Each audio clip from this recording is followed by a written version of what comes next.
Alright, so I had to get this ignition out of my X5, and I looked online and tried to figure it out through the videos and whatnot, and for the life of me, I did what they said, and I couldn't figure out what was going on. So I kind of played with it and experimented with it.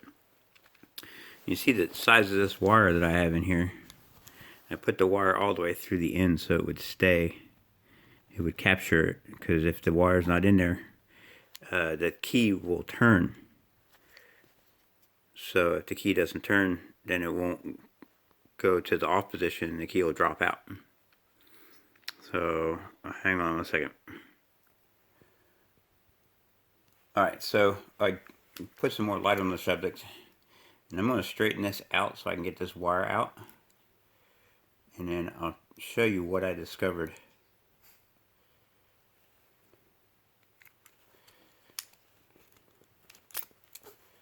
And you see this wire it's actually a MIG welding wire that got unspooled, and well, it's just too much of a hassle, and I wish this would focus. It's really annoying that it's not focusing. So anyway, it's not real thick, obviously. Steel core. It's kind of durable. It doesn't bend very easily. But they say bobby pin will work. Alright, so that's out. That's all the way out. And if I get rid of this ring, actually I just spin the ring around. So that's in the lock. Now this would technically be up here for the key to register. If you go to where this hole is right here, you make an imaginary line all the way through. You'll notice that this goes up when you turn the key, and there's a spot in there where it'll line up. And if I can get this to go through from the back side through to the front, then you'll see it'll come through if I have it lined up right. And of course it's curved a little bit, so it might not line up right. But that's the spot you need to put it in.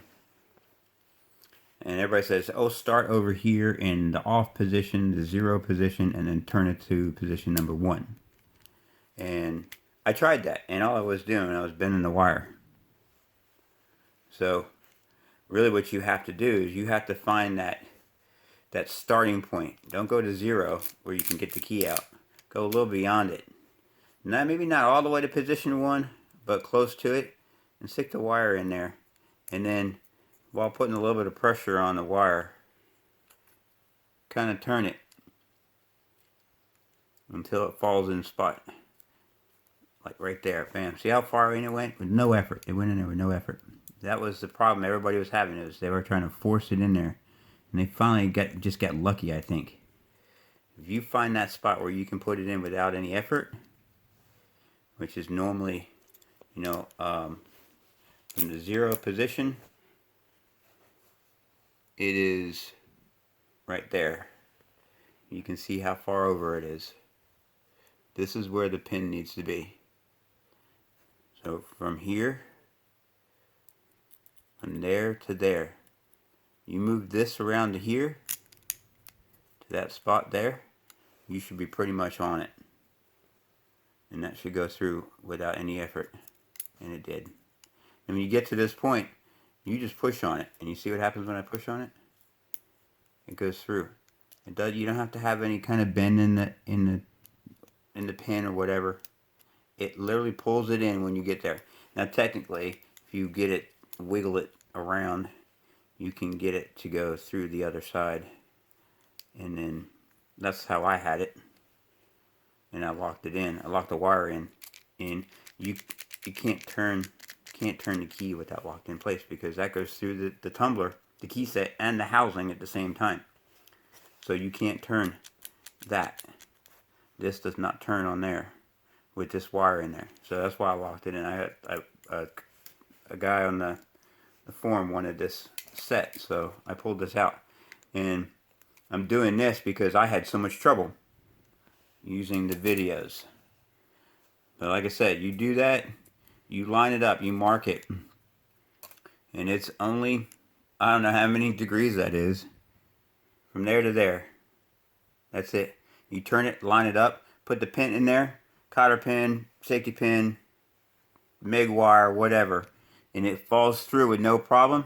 You'll feel a little resistance, boom, and it's pulling this thing down. And then the whole thing should pop out with no problem.